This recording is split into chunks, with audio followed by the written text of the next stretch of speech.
Tonight, heat wave. Heat warnings in effect across northern BC.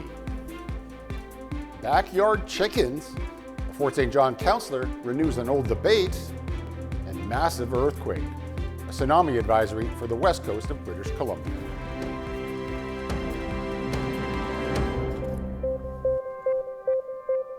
Good evening and thank you for joining us. And we begin tonight with a heat wave gripping northeast BC. A heat warning has been issued by Environment Canada as the temperatures are expected to top 30 degrees.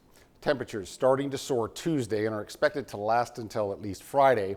Today, a high of 31 degrees, and the forecast shows the thermometer peaking at 32 degrees on Friday. Health and safety officials are urging people to take precautions.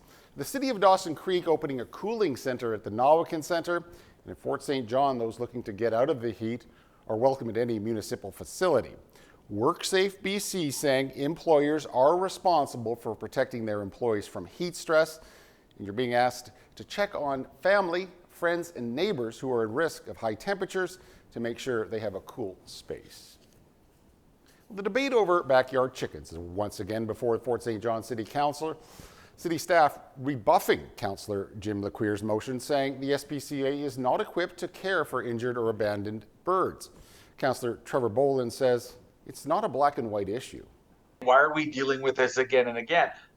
There's just so much more to it than saying, yes, you can have 4 chickens or 4 laying hens in your backyard. Boland says this issue has come up at least 5 times in the 17 years he's been on council. And he says council was never against giving people the ability to source their own food. But there's concern for the welfare of the animals and finding a bylaw that actually works. Boland adds predators, smell, and neighbor-to-neighbor issues are what people complain about the most in places where backyard chickens are allowed. And he adds council will revisit bylaws from communities like Taylor or Dawson Creek to learn from them.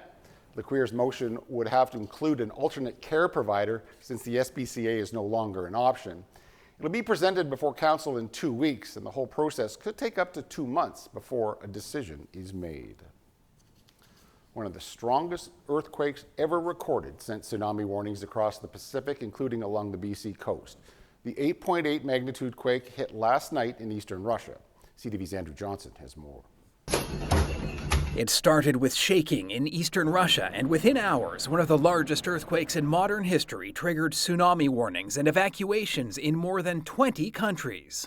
It's almost impossible to describe just how large an earthquake of this magnitude is. In Japan, millions of people were told to evacuate to higher ground. Some were seen moving to the top of tall buildings. In Hawaii, the rush to evacuate clogged roads. It's an easy thing. Get away from the beaches, get inland, and get upward. The tsunami risk on Canada's west coast was lower, but still enough to trigger a tsunami advisory. The province warned of strong waves and currents that could cause flooding. In Tofino, on Vancouver Island, beaches were closed. Water levels ended up rising less than half a meter. It's not even just a wave, it's more like the tide coming in, and it keeps coming in. Even if a wave is half a meter, it can continue inland to much greater elevations. BC's emergency management minister says alerts were not sent out to cell phones, but would have been if the advisory rose to a warning level. The Premier says the system worked as expected. The province, local governments, regional districts all work together to ensure people are safe. It was a good trial run for us. So if we do see a major event in the future, we know we have a system that should work to deliver that warning. Experts are calling this a wake-up call for people to think about their personal preparedness in a province overdue for a major earthquake much closer to home. Andrew Johnson, CTV News, Vancouver. The BC Wildfire Service saying tonight evacuations in the Lytton area are very scary for the community after the village was destroyed by flames back in 2021. There were reports of ashes falling in Lytton last night as an example, and so for those that have been working hard to rebuild their homes, those who are looking to continue to come home over the next number of years, certainly a lot of concerns that I can imagine that they're facing. Officials say heat, terrain, and winds are making firefighting efforts harder. The Cantilever Bar fire now spans 4.5 kilometers since being discovered on Monday. Fire crews are working day and night in order to contain it. British Columbia is setting up a new police unit to help combat human trafficking. The creation of the new BCRCMP Counter-Human Trafficking Unit strengthens our ability to investigate these crimes, target traffickers through intelligence, education, and investigative means. The 12-member team will work with police and other agencies to provide increased training to officers. Now, they'll also help strengthen the response to these crimes by promoting experts in the field in order to support criminal prosecutions. New research from UBC finds more women are opting for long-acting birth control methods after the province began covering the cost. The study found prescriptions for all types of birth control jumped significantly after the coverage started in April of 2023. There was a 49% jump in prescriptions for IUDs. Now, an intrauterine device can cost upwards of $300 out of pocket, but they're 10 times more effective than other forms of contraception. The study's lead researcher says it speaks to the barriers that prevents access for women. This is telling us that removing costs are essential for improving access to contraception and to allowing women and other people capable of pregnancy of choosing the contraceptive method that works best for them, where they can prioritize the different factors that matter most to them. She hopes the findings demonstrate the need for national pharmacare coverage.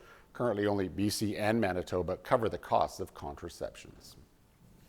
Hundreds of ostriches here in BC facing a government-imposed death sentence over fears they could be carrying the H5N1 virus. But the birds now have a powerful new ally, a U.S. billionaire with friends in high places. And CTV's Judy Trin is at the ostrich farm in Edgewood with the latest. These animals are archaic.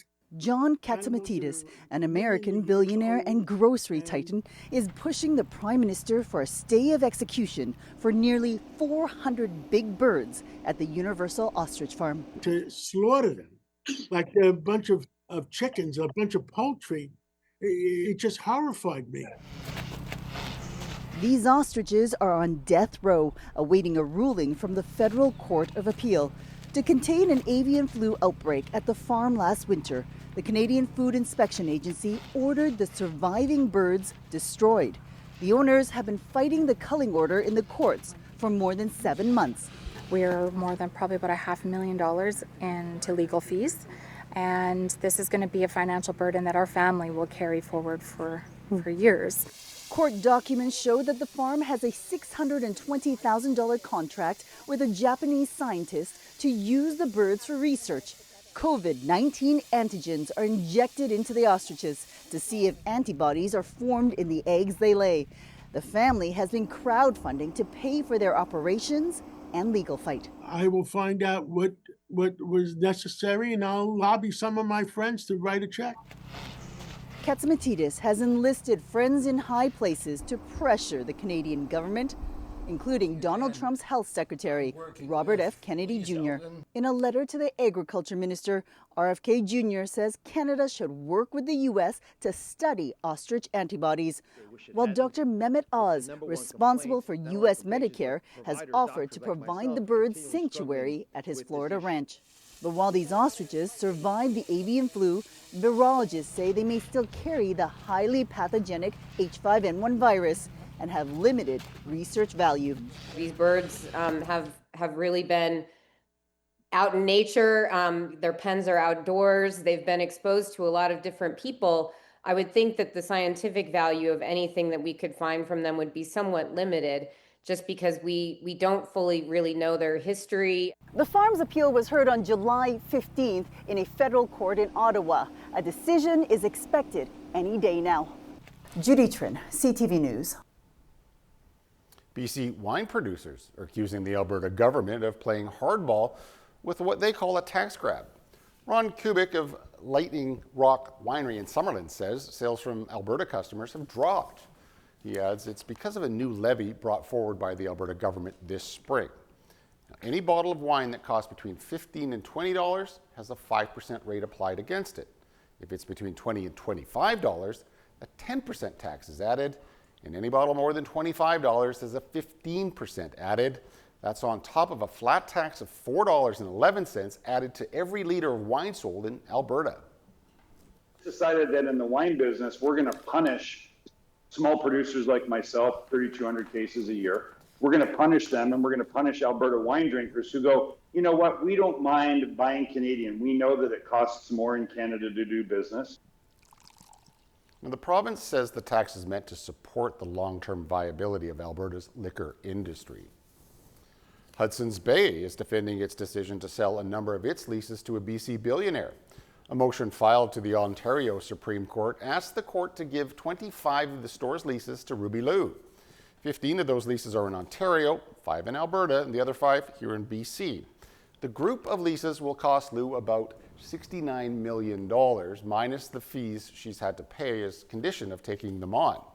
Concerns from landlords who were fighting the deal worry that Liu doesn't have enough experience and is, quote, making it up as she goes along, unquote. The Bank of Canada is holding its benchmark interest rate for the 3rd time in a row. The central bank says it's in a holding pattern along with the rest of the country until there's some clarity on the trade situation with the United States. CTV's Rachel Aiello has more. Uncertainty over the future of the Canada-US trade war is clouding the economic outlook in this country, prompting the central bank to again hold its key interest rate at 2.75%. Growth in spending by Canadian businesses and households is being restrained by uncertainty, and new U.S. tariffs are having profound impacts on directly affected sectors. Today, this country's top banker said future inflation projections hinge on the outcome of the ongoing cross-border trade talks. The tariffs have a permanent effect on the economy unless they're removed. The decision was widely forecasted by the big banks, but came as a shock to Ontario Premier Doug Ford. He said staring down the economic uncertainty, it's never been more important to stimulate growth, and called on the central bank to cut interest rates now. How would you respond to that? Look, we take our decisions independently of the political process. We are going to make sure that a tariff problem does not become an inflation problem. That tariff problem only growing today, with U.S. President Donald Trump announcing 50% tariffs on certain copper imports, citing national security. The sudden announcement adding to the pressure Prime Minister Mark Carney and his cabinet are facing. With the clock ticking and no new trade pact in sight, economists say there's a lot riding on Canada getting a good deal. That's why I think, you're seeing Canada sort of running the clock. Though Trump's envoy to Canada still thinks there's a chance of an agreement by Friday. It's Wednesday today, so you've got at least 48 hours and maybe up to 72 hours, but a lot of things happen at a close of a negotiation. That time for Canadian companies like Algoma Steel is of the essence. Today, the company suspended its dividend after posting major losses, saying tariffs played a large part. Rachel Aiello, CTV News, Ottawa. 10 candidates running in Alberta's Battle River Crowfoot by-election took to the debate stage last night. And the candidates included Conservative leader Pierre Poilievre, who's looking to return to the House of Commons. Look, I'll be honest, having a leader of a political party as your local member of parliament is a trade-off. On the one hand, the leader, in truth, lives in hotel rooms. At the other side, though, is that leader can bring a very powerful megaphone to the local issues of the community. I firmly believe that Monsieur Poilievre is too busy with his own personal ambitions to give a rat's backside about us. More than 200 candidates are running for Parliament in the riding. Contenders answering a range of questions about immigration, healthcare, agriculture, and the economy. Candidates took aim at Poilievre for the fact that he does not live in the riding. The by-election was triggered when elected MP Damien Carrick resigned so that Poilievre could run in his place after he lost his Ottawa riding. The by-election is set for August the 18th. Major news from Ottawa tonight as the crisis in the Middle East continues to unfold. Prime Minister Mark Carney is confirming plans for Canada to recognize a Palestinian state. Canada intends to recognize the state of Palestine at the 80th session of the United Nations General Assembly in September 2025. This intention is predicated on the Palestinian Authority's commitment to much-needed reforms, including commitments by the Palestinian Authority's President Abbas to fundamentally reform its governance, to hold general elections in 2026 in which Hamas can play no part, and to demilitarize the Palestinian state. Canada will increase its efforts in supporting strong democratic governance in Palestine and the contributions of its people to a more peaceful and hopeful future. I spoke today with President Abbas at length to reaffirm his commitments. Canada reiterates that Hamas must immediately release all hostages taken in the horrific terrorist attack of October 7th, that Hamas must disarm, and that Hamas must play no role in the future governance of Palestine. The move from the PM follows similar pledges from the United Kingdom and France. Aid organizations are warning of a looming famine in the Gaza Strip during the ongoing Israeli-Hamas war. Israel has argued that recognizing a Palestinian state in the wake of Hamas's October 7th attacks would be rewarding the militant group. All right, as we mentioned at the top of the cast, we're in the middle of a heat wave. Stay tuned. Noah will be right back with weather.